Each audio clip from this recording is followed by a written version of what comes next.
What up, everybody? It's your boy Eddie from Talking Time in the Six here. We are going to bring you a story time video today. Alright, I know a lot of viewers have been requesting me to do a story time, so we're going to jump right into a story time. This story time is in the Don jail. I'm going to tell you guys about a jail that's treacherous, violent, haunted, where you can cut that atmosphere with a knife. You can cut the thickness and the tension with a knife in the atmosphere. Okay? This place is not like any other jail I've ever been in. Okay? This is totally different. This is a different breed, a different animal. Okay? First of all, when you first come into the place, they do not tell you what cell to go into. They don't assign you a cell. You have to fucking go on the range and pick your own cell. Okay? So you have to make sure you get along with the people, or they don't want to put you in the wrong gang member cell and you have beef with them, and then right. So basically everything's different about this jail. I'm talking like basically I'm talking about even right down to the food. Okay, we're gonna start with the food. The food there is cooked by the inmates. It doesn't come in the regular trays like every other jail I've been at. Every other jail I've been at comes, you get a hot tray and a cold tray. The cold tray has your bread in it, your fruit, your dessert, condiments, stuff like that, juice, right? So, and then your hot tray has the hot meal in it. Now, in the Don jail, what they do is they give you a styrofoam plate, and it's 90% Jamaican.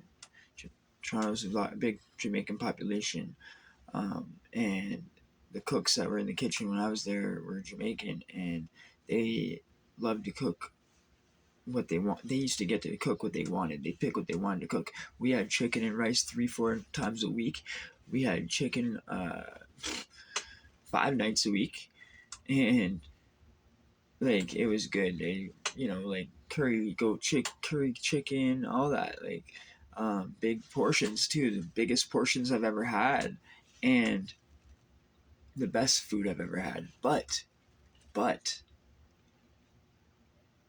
the thing is, the gang members want to take all the food, want to take the chicken. So you gotta fight for your food, man. Yeah. So just listen. They will literally hand dudes vegetables and take all the chicken off of it. For real. Not a lie. They will serve each dude vegetables and rice and no freaking chicken. They'll take the chicken off, man. And if you don't stand up for yourself and fight, you ain't eating chicken. You're gonna be on a non-chicken diet. And they have that almost every night. It's not like other places. So also when they hand in the apples, right, or any fruit, oranges or whatever, bananas, they those milk crates that people sit on, right? Those big milk crates that people sit on. They fill those up with an apple and put it in there. Now, the only time we ever had, the guards are scared to come on the range. The only time we ever have interaction with guards there on this range is in this double Sally Port area, where they press a button and open up their gate, right? Put the food in the middle of this 2 gates and then close it behind, and then we open up ours and take the stuff out and onto the range. So there's never any chance to have an interaction with a guard. The gangs go up there and take the stuff out of the Sally Port. Like, the person who opens the inside gate is the gangs, whatever gangs running the range at that time. The range is a long hallway corridor type range, where it's a long straight corridor, skinny long range, not like the pods where it's a bubble. And when it's so far down to the back, at the very back is a wall, and behind that wall is where the bathroom and showers are. Very dangerous. And cell 18, the very last cell, very dangerous. A lot of stuff goes on in there. A lot of times, new guys and this and that, it'll be 3 to a cell. A lot of gang members won't take in the third person to their cell, but cells without gang members, a lot of times will have 3 to a cell. Mine didn't. I was with I used to fight for my rights, and so dudes will go in three to a cell in 18 and have the bottom bunk, and then someone will be on the floor on a mattress underneath the bunk. Um, so basically, everything's a fight in this jail. Okay, down to the bread. The bread they give in loaves of bread. So they pass in 3.5 loaves of bread or 3 loaves of bread with the bread ties still on the bread bags. So you literally have to go up like the gangs do and take a whole loaf and put it in your cell. So the gangs will take all the bread, put it in their cell. You have to have the balls enough to go take your whole loaf or, you know, half a loaf or something. Um, then on top of that, yeah, biggest portions I've ever seen. They come on styrofoam trays though. Um, oh, when they had they have when we order newspapers here, we have something called the. Someone told my girlfriend told me to tell you guys this. Here we have Toronto Star and Toronto Sun. They're against each other, the newspapers, right? Well, the Toronto Sun is what everybody wants in jail because they have a sunshine girl, right? So at the very back of the page, second last page is a sunshine girl. So everybody flips to the back and it's the girls in bikinis, right? Every day a different girl in a bikini telling you her age, name, this and that. And some of these dudes even go as far as to clipping them out, you know, crazy. And oh, the bread, by the way, it was brown bread, and they do that because they don't want us having too much white bread and have access to too much yeast, because the yeast is one of the number one ingredients in brew, right? So you have to have a lot of sugar and a lot of yeast to make. Well, not a lot of yeast, but a lot of sugar and yeast to make brew. Um, anyway, we'll get into that another day on how you make brew. Okay, so yeah, the no guards would ever pass the double sally port unless they were coming on for like a raid, and they would have like SWAT with them. And before they come in, they'd make us put our hands through the bars and handcuff us. So we'd be handcuffed through the bars. Can't come up like that before they come on the range and search. They come in with SWAT, like gang tactic. You know, the gang squad. STG squad, they just specially investigate the gangs and uh, special investigations and stuff. Um, security threat group. Okay, that's basically what 98% of the people on the range are. I'm telling you, this is gangland. All right. So now we used to play Ludi, this game where we gamble all day long. We play Ludi. It was I used to gamble with the gangs a lot. Crips, Bloods, Skaters. Um, I haven't didn't see much AJs in there. You know, um, didn't see any AJs actually. Okay. Now the game I used to play, Ludi, they draw their block on each corner. There's 4 corners of the sheet. They get a white, beautiful sheet and tie it to the table real tight. It's like a nice tablecloth, like a playing, so the dice doesn't clank clank. It's a nice playing table, right? So you have on all 4 corners their blocks. Each one will write their block. Chain and Finch, Regent Park, you know, Galloway, or whatever, you uh, Jungle, whatever. Scarborough, White Blocks, you know, Danforth and Greenwood. I don't know. Whatever their hood is, you feel me? So, for mine, I used to play this game so much, and because of all the clovers and shit on my hand, these guys literally drew a leprechaun with a gun like this, sort of like exactly how my Mario is. How my Mario is holding the gun. That's what made me want to get this Mario holding the gun instead of a leprechaun. I do want to get a leprechaun holding the gun, sort of similar though, one day too. It reminds me just this is exactly how the gun was in the leprechaun's hand. Exact same hand, pretty much, right there. Except picture a leprechaun, and that was on my corner of the table where I used to play.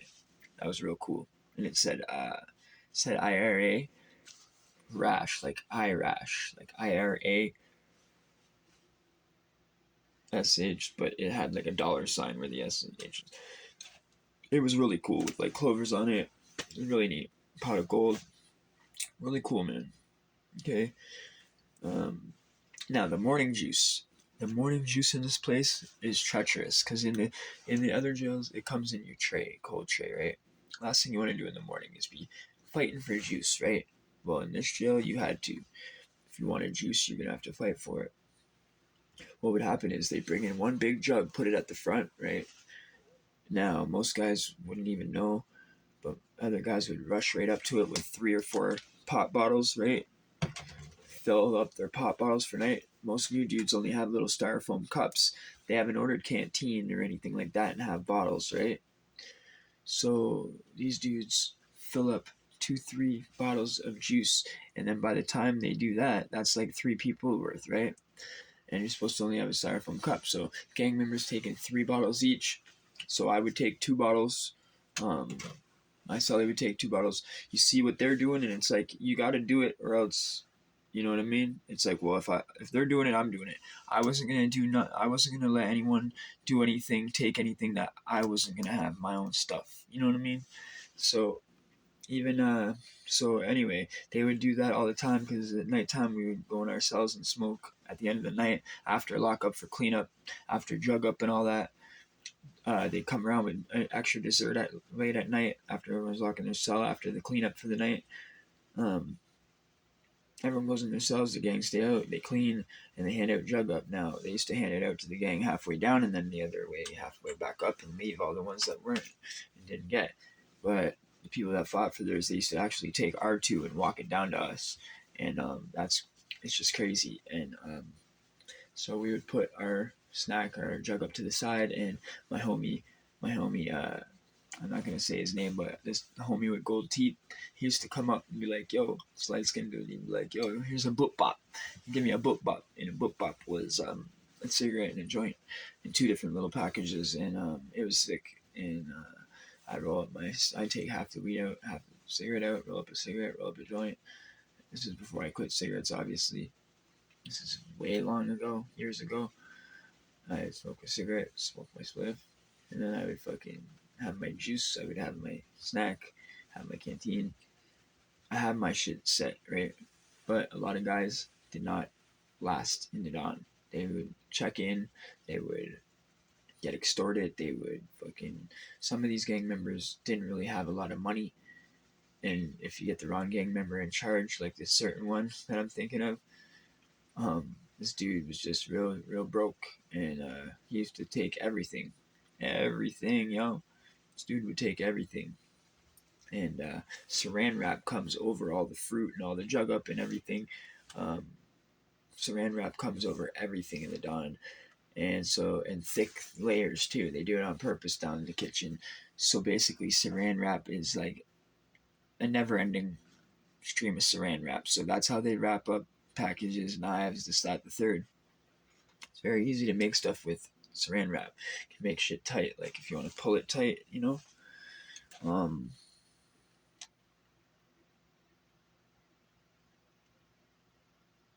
yeah. So the morning juice, man. If they don't get to there, it's gone. Like by the time the gang goes, and then a couple other dudes like me, a couple other gangsters go. You know, maybe you're not a gang member, but maybe you're gonna stand up for your shit. You feel me? You're not gonna be a bitch. So you're a G. You know what I'm saying? So you fight for your shit. They know I took 4 fades back to back in the Don Joe, man. And that's why the Crips respected me. That's why the Bloods respected me. That's why the Gators respected me. Okay? And a lot more fights than that. Just that was one specific one that was really hard for me, where I thought I was going to die. I literally couldn't hold my hands up any longer at the end. And if dude would have came up and hit me, I wouldn't have been able to block it or anything. Thank God his arms were so tired as well because he was a big boy. Um, I'll tell that story another time. The 4 fades back to back.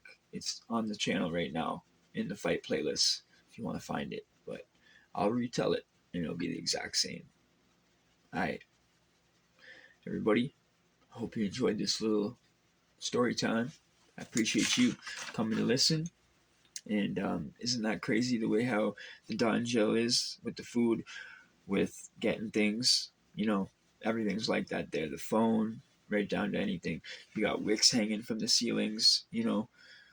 Go check out my short, Making a Wick. If you don't know what a wick is, it's all you gangsters and convicts out there, y'all know what it is. And hopefully this was educational for some of you to see how treacherous some of these places really are. Um, Shout out to Jay Williams, Let's Live Life, talking about jail versus prison. What's worse? Well, neither one of them's a place you want to go to, he said, but in his mind, jail is worse. And you know what? I 100% agree with him because you know what? Jail is worse. Just on the fact you don't have a TV in your cell. If you have a TV, that can distract you. You know what I mean? A lot. Having your own TV in a cell is a big luxury in my mind compared to being in jail where all and that's just one of the things. He did a huge comparison. I've done jail versus prison before, months before that. Um, yeah, check him out. Jay Williams' life. He's a good dude. He's really, really blown up in the genre. Um, Great dude. Can relate to the guy. And real recognize real. He ain't a fake one, yo. He's got some knowledge, and he ain't one of these people that are all out for themselves. You know what I mean? He's a family man. He's a hard worker. He's got a construction business. I can relate to this dude because I do tattoos. I worked construction. I